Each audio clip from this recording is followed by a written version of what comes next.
Bonjour à vous là-bas, chère famille qui nous regardez en ce moment. Bonjour à vous qui avez pris de votre temps pour venir participer à cette conférence. Voilà, je rends grâce à Dieu. Je vais commencer par rendre grâce à Dieu pour l'évangéliste Laure Sadji-Filet. Vraiment, je rends grâce à Dieu pour le cœur que Dieu t'a donné. C'est pas facile d'accepter l'appel, surtout l'appel d'évangéliste. On se rappelle de euh, Jean-Baptiste la Bible dit que c'était la voix qui criait dans le désert. Et donc, vous avez accepté cet appel de crier, on va dire, dans le désert, parce que oui, c'est pas facile. Nous sommes la lumière du monde. Et en général, les chrétiens, ils sont confortables dans leur église. On a tous la même foi. Euh, on grandit ensemble en lisant la Bible. Mais là, de sortir comme Dieu nous a demandé, d'aller dehors, d'aller briller dehors, d'aller être l'extension de sa main, d'aller être l'extension de son oreille, ce côté-là est souvent un petit peu plus difficile. Mais merci Seigneur parce qu'il sait ce pourquoi il nous a créés et il est là, il veille sur sa parole pour l'accomplir. Il veut que tous soient sauvés et que tous parviennent à la repentance. Alors, merci pour vraiment cette initiative. Nous sommes à la troisième édition du WENCO et la problématique que j'ai vue, que Laure a reçu, l'évangéliste Laure a reçu du Seigneur, la problématique des enfants nés hors mariage dans nos familles, comment trouver l'équilibre? Vraiment, moi, c'est quelque chose qui est venu beaucoup me toucher parce que dans mon travail pastoral, c'est surtout justement de prendre soin des brebis. C'est surtout d'entourer les brebis, d'être là pour eux. Et donc, Dieu veut que nous soyons l'extension de sa main. Dieu veut que, à travers nous qui sommes faits à son image, mais que le monde voit cet amour-là. Et je m'appelle Caroline Rowe. Je vous parle en ce moment du, de la ville de Granby, c'est au Québec. Et bonjour à vous tous qui êtes dans la salle. Merci pour l'honneur que vous me faites de m'entendre. Merci pour l'honneur d'associer ma personne à ce glorieux événement. Et bonjour aussi à tous les autres oratrices qui participent à cet événement. Alors, je parle beaucoup d'amour parce que Dieu est amour. Et Dieu est amour, et il y a ce verset dans la Bible qui, justement, nous parle de l'amour de Dieu. C'est dans 1 Corinthiens 13. 1 Corinthiens 13, je ne vais pas lire tout le verset, mais je vais pas lire tout 1 Corinthiens 13, mais je vais commencer au verset 1 quand même. Quand je parlerai des langues des hommes et des anges, si je n'ai pas de l'amour, je suis un airain qui résonne ou une cymbale qui retentit. Et quand j'aurai le don de prophétie, le don de science, de la science, de tous les mystères, de toute la connaissance, quand j'aurai même toute la foi jusqu'à transporter les montagnes, si je n'ai pas de l'amour, je ne suis rien. L'amour, maintenant, il va s'étaler dessus. L'amour pardonne, l'amour est patient et tout ce que vous savez dans ce verset de 1 Corinthiens 13. Maintenant, je reviens à l'amour. Et maintenant, il y a ce verset il y a Jean 8 qui parle de l'histoire de la femme adultère. Je vais vous laisser aller lire parce que j'ai pas beaucoup de temps. Et la femme adultère, ben, l'adultère, c'est un péché selon la Bible. Et justement, on parle des enfants hors mariage. Donc, supposément, des enfants nés dans le péché, selon la Bible. Mais on voit la réaction de Jésus quand on vient avec cette femme, on l'accuse et on dit à Jésus, ben, Moïse avait dit qu'on lapide de telle femme, comme si elle avait péché toute seule en passant. Bon, toi, qu'est-ce que tu nous conseilles de faire? Et on voit l'attitude de Jésus. Alors, la Bible dit que Jésus s'abaisse, il se met à écrire avec son doigt sur le sol. Il se met à écrire. Jésus n'a pas dit, oh, c'est vrai, on va la lapider. Encore que Dieu, il est juste et il est fidèle à sa parole. Dieu n'a jamais dit, en fait, quand il est revenu par Jésus, Jésus, il a dit quoi? Je vous donne deux commandements principaux. Vous avez reçu 10. Maintenant, je vous résume les 10 en deux. Aime ton Dieu de tout ton cœur, de toute ton âme et de toute ta force. Et le second, aime ton prochain comme toi-même. Il n'a pas dit aime ton frère chrétien comme toi-même. Aime ta sœur qui va dans ton église comme toi-même. Mais aime ton prochain. Le prochain, c'est qui? C'est celui qui est à côté de toi. C'est ton semblable. Qu'il soit brigand, qu'il soit péché, quelles que soient les conditions dans lesquelles il est né, aime-le comme toi-même. Aimer comme soi-même ne veut pas dire devenir bête. On peut aimer à distance. On n'est pas obligé de mettre tout le monde dans notre cadre restreint. La sagesse veut, selon la Bible encore, que tu dois te mettre dans ton cadre restreint des gens avec qui, en fonction de là où tu vas aller et en fonction de l'inspiration du Saint-Esprit. Par contre, tu peux être l'extension de la main de Dieu, de son oreille, de sa bouche, à travers tout le monde. Vous voyez? Et donc, Jésus va se mettre à écrire et après, il lève la tête et il dit, ben, celui qui n'a pas péché parmi vous, lui lance la première pierre. Puis quand il le dit, qu'est-ce qui se passe? Jésus n'a accusé personne, mais la conscience de tout le monde les a accusés. Et qu'est-ce qui s'est passé? Ben, chacun est parti, tout simplement. Vous voyez, comme quoi on voit dans tout ce que je viens de citer, comment est-ce que Jésus se comporte en fait. À la fin de la journée, comment est-ce que Jésus se comporte? C'est l'amour, du début jusqu'à la fin. C'est l'amour. On n'est pas là pour juger les gens. Ces enfants sont peut-être nés hors mariage. Ils n'ont pas demandé à être nés comme ça. On ne choisit pas ses parents. Non. On ne choisit même pas les conditions de sa naissance. Non. Mais une chose est certaine, c'est que tout enfant est voulu de Dieu. Quelle que soit la condition de sa naissance, tout enfant est voulu de Dieu. Vous comprenez? Et là, l'évangéliste Laure m'a dit que moi, je vais m'attarder justement sur le rôle des communautés chrétiennes et de l'Église dans l'encadrement de ces enfants hors mariage et leur famille. Un autre thème, quelle doit être la posture de l'Église face à ce phénomène d'enfants hors mariage. Mais je viens de le dire, les aimer. Le rôle de l'Église, ce n'est pas de les juger, mais c'est de les aimer. Déjà, ils sont nés dans des conditions difficiles. L'équilibre veut qu'un enfant naisse dans un foyer avec un papa et une maman. Déjà, vous savez, quand la femme est enceinte, et il y a beaucoup de caprices, il y a beaucoup de désirs. J'ai une amie qui m'avait raconté une fois que quand elle était enceinte, des fois, elle se réveillait à 1 heure du matin, puis elle disait à son mari, j'ai envie de manger pour vous qui êtes au Cameroun, du soya. Elle veut du soya absolument. Et son mari devait se lever en pleine nuit pour aller chercher le soya dans toute la ville parce que sa femme voulait du soya. Or, quand tu es enceinte et que tu es seule, tu n'as pas ce privilège de faire ces caprices-là. Vous voyez? Donc, il y a déjà ce déséquilibre. Cet enfant qui vient, il n'a pas demandé à naître comme ça. Il n'a pas demandé à ce que soit les parents sont ensemble et ils ne sont pas mariés parce ils n'ont peut-être pas compris l'importance d'être mariés. Alors, s'ils n'ont pas compris l'importance d'être mariés, il y a peut-être des limites dans leur attitude vis-à-vis de cette grossesse et de cet enfant qui vient. Et donc, cet enfant, quand il vient, l'Église, son rôle, c'est d'aller les chercher, d'être cet équilibre-là pour cet enfant, d'être une personne ressource pour cet enfant qui a besoin d'un encadrement. On parle d'encadrement, ça veut dire mettre un cadre. Vous voyez, la Bible est un livre d'encadrement. La Bible nous a mis un cadre.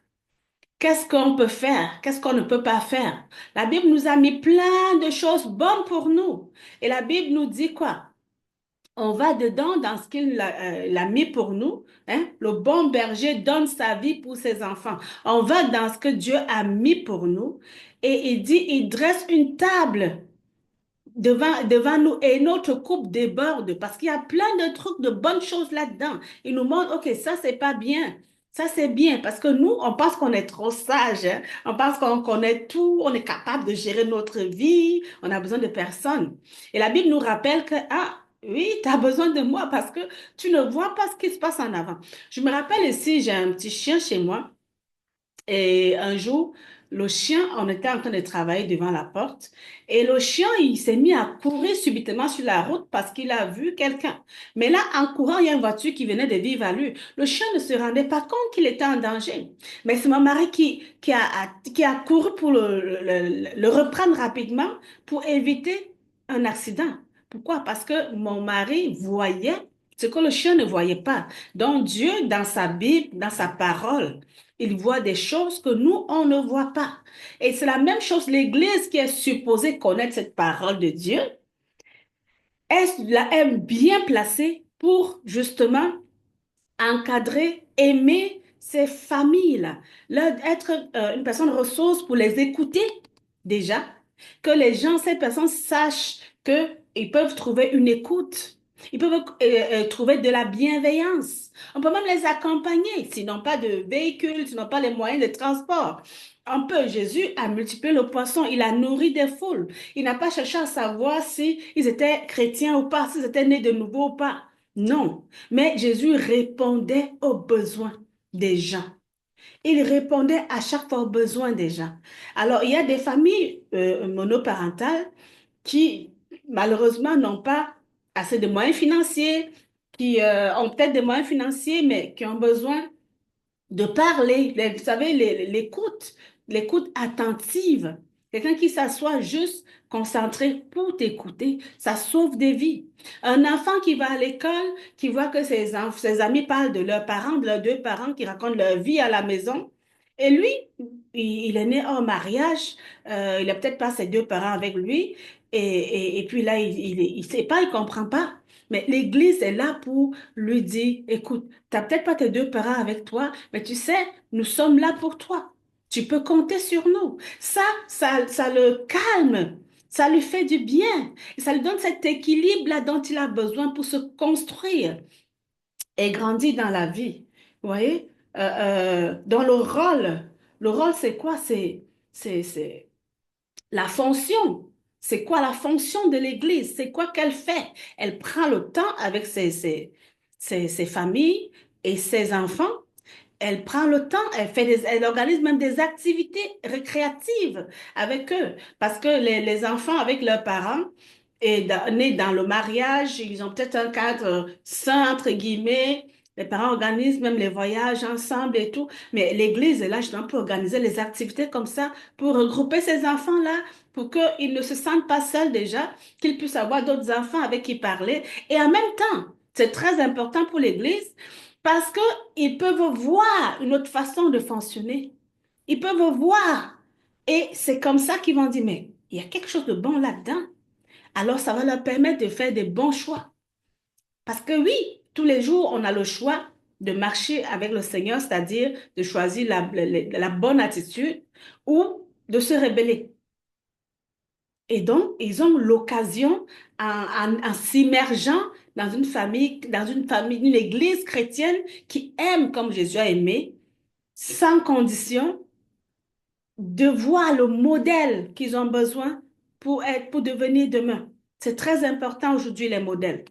Et je regardais dans les statistiques au Canada, euh, au Canada, j'ai vu les statistiques ici en 2022. Selon les données disponibles au Québec, en 2022, environ 56% des bébés sont nés de mères en union libre. Mhm. Les femmes qui sont avec des hommes, bon, je suis chez moi, tu es chez toi, puis on se voit de temps en temps, j'ai besoin de ma liberté. Vous savez, on est dans le siècle de la superpuissance de la femme et au Canada encore, la femme est très, très, très protégée, ce qui fait que l'homme, il énerve et puis la femme lui dit dehors.